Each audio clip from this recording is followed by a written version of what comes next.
Hey buddy, Luxinda Swirl here. We are going to try another tumbler. We have a 30-ounce tumbler. I'm going to rip through this real quick and then get my gear on and just start tumbling. 30-ounce stainless steel hog tumbler, skinny. It is cleaned but not sanded or spray painted or anything, just cleaned with some alcohol. We have our rainbow colors, Roy G. Biv, which is red, orange, yellow, green, blue, and violet, because there is no indigo that I can find in the alcohol ink world. But those are our inks. We're also going to be using the Pinata White, Blanco Blanco. We're going to be using KS Liquid Art Resin. This has the longer work time, approximately up to 45 minutes. I'm hoping I won't need that long. So I'm going to get my gear on and start the ventilation system up and not talk, and you're just going to be watching what I'm doing. But basically I'm going to start with red up here, go down the Roy G. Biv scale and to end up with purple down here. And we're going to add some white and do some heat, and it's going to swirl, and hopefully it'll be a beautiful rainbow when we're done. So here we go.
Hey folks, we're back. It's the next morning. Let's take a look.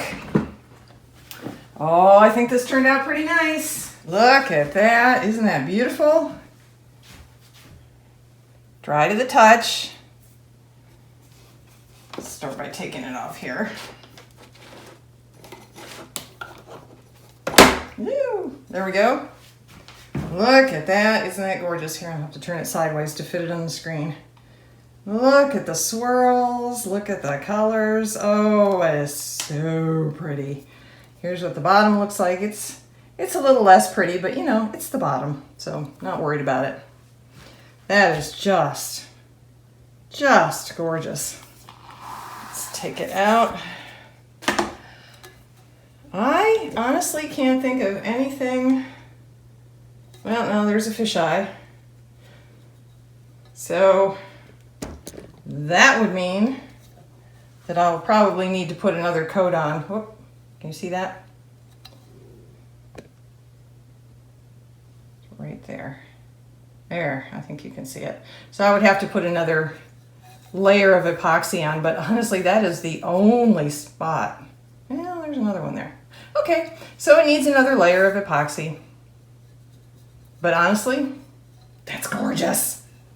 How easy was that as well? And the heat at the end makes everything move, and that's where all the swirls come from. I just think that is stunning. Here, I'm going to turn this sideways so you can see what it looks like straight up and down. And here we are in the sun. That is so beautiful. So beautiful. Look at that. I couldn't be happier with that, folks, honestly. Even if I have to put another layer of epoxy on it, that's relatively simple. It won't require any extra colors or anything like that, just a quickie layer of epoxy.